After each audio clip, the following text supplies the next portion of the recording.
खुलुमबाय बयनिसिमबो आंनि अननाय आरो सिबिनायखौ जासिहरनाय थाबाय। आं दिनै एनिथिं फंबायनि दिनै केसनि सायाव बुंनो नागिरदों, जाहाथे आंनि बुंनायफ्राव गोरोन्थि जायोब्ला बर' इउटुबार फंबायनि चेनेल नायगिरि रायजो राजानि खाथियाव आङो गोरोन्थिफोर जायोबा निमाहा बियो।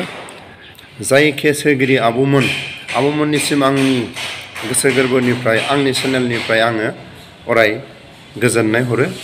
मानो होनोब्ला दिनै बर' इउटुबारफोरनि दिनै सोलोंनांगौ अनेक दिनै सोलोंथाइ दं। बे सोलोंथाइफोरखौ लानो गोनां बायध'था दं होननानै जों अराय सम बुंनो हायो। मानो होनोब्ला दिनै बर'फोरनि गेजेराव बर' इउटुबारफोरनि अनगाबो बर' रायजो राजाफोरनि गेजेराव दिनै सोरांबानो नङै खोथाखौ सोरबाया बुङो, सोरबाया दिनै सोरखौबा ओरैनो सोंखारिलाबायनाय बर'फोरनि गेजेराव बारानिफ्राय बारा जागासिनो। बेनि थाखायनो उननि समफ्राव बे आब'मोनहा बर'फोरनि गेजेराव नैबेफोरखौ दाजाथों होननानै दिनै बर' इउटुबारफ्रा उननि समाव नैबेफोरखौ दाजाथों होननानै दिनै सासेया दाय मावोबा गासैखौबो साननो गोनां जानानै थायो नालाय, बेनि थाखाय दिनै माखासे गियानखौसो फोरोंदों। जों दिनै फोरोंगिरि होननानै जों दिनै सानैसोखौ खोनादों। आरो बे आब'मोनहा दिनै केस होगिरिफ्रा माखासे दिनै बर' रायजो राजानि गेजेराव माखासे दिनै सोलोंनांगौ गियानखौ दिनै मा भुल मावबा मा गोरोन्थि जायो बेखौ दिनै फोरोंदों। दा नैबे जाबाय थानाय मुगायाव सोलिबाय थानाय मुगायाव रावखौबो बुजायनानै रावखौबो बुनानै गियान सोदांनो हाया।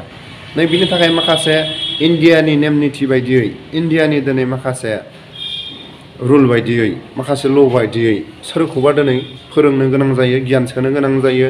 बिनि थाखायनो दिनै एनिथिं फंबायखौबो बुंनो गोनां माखासे खोथाया दङ। बेनाबो गोरोन्थि नङा, गोरोन्थि दं। सोरबा दिनै दायनिगिरिखौ पुलिसफ्रा हमनो मोनोब्ला मालाबा निउसफ्राव जों नुयो साब्रै साबा हमफानानै सोरबा दायनिगिरिखौ मोखां देखायनानै सोरखौबा दिनै मोखां खोबथेनायनि थाखाय देखायो। नैबेफोराव अनेक इन्डियानि माखासे ल' दं। बिनि थाखायनो दिनै गोसो बायदि बुंनो होनबा हाजोबा। आरो एनिथिं फंबायखौबो बरायनांगोन। बे फंबाया जेरैबायदि इउटुबारफोरनि गेजेराव फिथा हास'जेनबाय, मा दाय मावबा मा साजा मोनो। दिनै आंनि बुजिनायाव माखासे दिनै केस होगिरि आब'मोनहा केसखौ बारा थाग्रा खालायाखै आरो माखासे समनि उनाव केसखौ उथायगोन बायदि नुहुरदों। मानो होनोब्ला दिनै थाग्रा खालायनायमोनब्ला एगेन्स्ट पार्टिया जुदि एगेन्स्टफ्रा दिनै थाग्रा मोनब्ला दिनै भिडिअ खालायनो थाखाय आरो दिनै बिदि सोरबा रायजो राजाफोरनिसिम खनले भिडिअ खालायनानै बुंबाय थानो समबो मोननाय नङामोन। आरो दिनै बे आब'मोननि दिनै सोरनि न'खरनि फरियाल सोर मा बेफोरखौ भिडिअनि गेजेरजों बुंबाय थानो समबो मोननाय नङामोन। मानो होनब्ला दिनै माखासे केसा रेजिस्टार जानायनि उनाव लोगो 24 घन्टानि गेजेराव एरेस्ट खालायनो गोनां जायो। दिनै बेफोरखौ नायोब्ला माखासे आब'मोननि सायाव एसेबां थाग्रा खालायाखै। आरो बे केसखौ जुदि आब'मोनहा उथायना लायाबा उननि समाव बे केसखौ थानानिफ्राय कर्टआव हरनो गोनां जायो। कर्टनिफ्राय जेब्ला केसा सोलिगोन अब्ला बेल लानो गोनां जागोन। थारिखफोराव मालाबा थांबाय थानो गोनां जागोन। बे रांनि खोथा दिनै हेफाजाब बिनाया मा दिनै फोरमायदों, बैसोर केस होगिरिफ्रा माखासे रांनि खेल जादों नामा, रां मोनबासो बिसोर केसखौ उथायगोन नामा, बेफोरखौ दिनै खुला खालायना हो। आरो जों दिनै नुदों बे केसा सानसेयैनो रां होबानो जोबनाय नङा। एगेन्स्ट पार्टिया जाय केस होगिरिफ्रा उथायोबा गाबोननो जोबो। आरो बे केसा बिसोर जुदि उथायाब्ला बे केसा कर्टआव थांगोन, कर्टनिफ्राय बे केसा सोलिगोन। दिनै बे सोलिबाय थानाय समाव मालाबा कर्टआव हाजिर जानांगोन। मानो होनब्ला दिनै गोरोन्थिया जायाखै नङा, दिनै जादों बुंनांगोन। एनिथिं फंबाया गिबिसिन इउटुबारफोरनि गेजेराव दिनै बे दायखौ रुजुननानै लानो गोनां जादों। गावनि गोरोन्थियाव दिनै केस होजानायनि सायाव दिनै गाव गनायना लानो गोनां जादों। राजाफ्रा दिनै गावजों गाव सोरांबानो बेखौ बे रायखुमालायनाय नङैखौबो नंगौ होननानै रायखुमालायनाया दिनै बारा जाबाय। माखासे दिनै बे समफ्राव सोलिबाय थानाय समफ्राव दिनै माखासे गियानफोरखौ सोलोंनांगौ जानानै फैदों। अभार जुदि नंथारै खोथाखौबो नंगौ, सोरबाया दिनै सोरनिबा दायाव सोरखौबा बुङोब्ला दिनै बयहाबो ल'नि सायाव आयेन दं। बेखौनो दिनै बे आब'मोना माखासे बर' इउटुबारफोरखौ उननि समफ्राव बिदि दाजाथों होननानै माखासे गियानखौ फोरोंदों। दिनै रायनानै बुनानै बुजायनानै दिनै गियानखौनो होनो हायाब्ला बेनि थाखाय दिनै जायफोर बे एनिथिं फंबायनि थ्रुयैनो गुबुन गुबुन इउटुबारफ्राबो सोलोंनानै लाथों होननानै बे केसनि सायाव एसेबाबो जों हमदांना लानो हायो। फंबाय एनिथिङा रांनि प्रयजन होननानै दिनै मदद बिदों। बे मदद बिनायनिफ्राय जानगाराव थानांगौ आरो रायजो राजानि सायाव बे केसनि सायाव खावलायबाय थानाय बुंबाय थानायनिफ्राय जानगाराव थानांगौ। मानो होनब्ला बे चेप्टारनि सायाव होनोब्ला दिनै गोरोन्थिया जादों आरो जोबथारनायाव आं बेखौनो बुङो, रायजो राजाफ्रा दिनै दैबानाजों लोमजानाय एडमिसन लानो हायाखै, जिखुनु जाया दिनै रायजो राजाफोरनि आखायाव रां रुफानि उसुबिदा।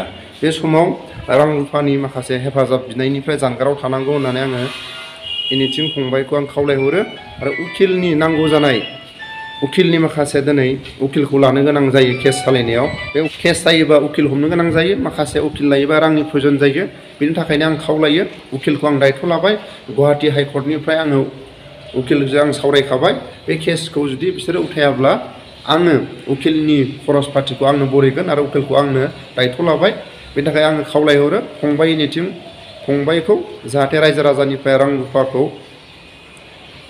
मदद बिनो नांला आरो उननि समफ्राव रांनि प्रयजन जायोब्ला माखासे दिनै केस होगिरिफ्रा आं रां मोनबासो केसखौ उथायगोन होननानै माखासे खोथा फैयोबा रांनि प्रयजन जागोन आरो बिसोरो दिनै माखासे गियानखौ फोरोंनो थाखायसो जों माखासे दिन केसखौ दोनथ'दों होननानै बुङोब्ला बे समाजनि थाखाय मोजां आरो बे बर' इउटुबारफोरनि थाखाय दिनै मोजां।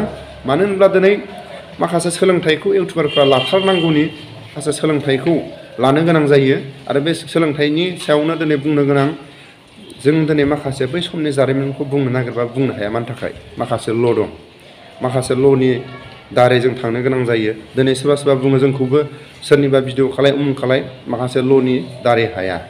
बेनि थाखाय जों गासिबो भिडिअखौ खालायजोबनो हाया। दा आं खावलायो फंबाय एनिथिंखौ गाज्रि मोनाब्ला आंनि मबाइल नाम्बाराव फन हरनानै आरो माखासे दिनै रायजो राजाफ्रा थाम्बनेइलाव नायनानै हमनानै बुजिखाबाय जानो हागौ।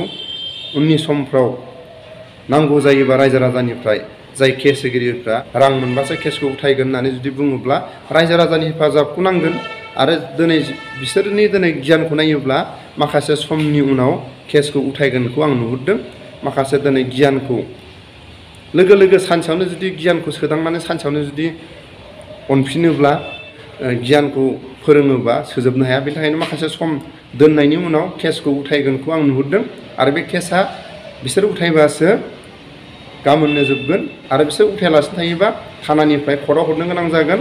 बेखौनो दिनै आं रायजो राजानिसिम खावलायनाय आरो एनिथिं फंबाया आंनिसिम भिडिअनि गेजेरजोंबो खावलायहरनो हायो आरो फनबो हरनो हागोन। उकिलनि जि दायथ' आं लाबाय गुवाहाटि हाइकर्टनिफ्राय रांनि मददखौ बिनायनिफ्राय जानगाराव थादो आरो भिडिअ खनले खनले खालायनायनिफ्राय जानगाराव थादो। दिनै बे माखासे गियानखौ दिनै नोङो मोनबाय आब'मोननिफ्राय, बेयो सोलोंनांगौ गियानसो होननानै जों नुदों आरो फोरोंदों। बेखौ अराय बरायनानै लानांगौ आरो इउटुबारफोरनि गेजेराव नों फिथा हास'जेनबाय माखासे दिनै इण्डियानि ल'खौ लानो गोनां जायो। दिनै फार्स्ट फिथा हास'जेनबाय फंबायनिसिम साबायखर।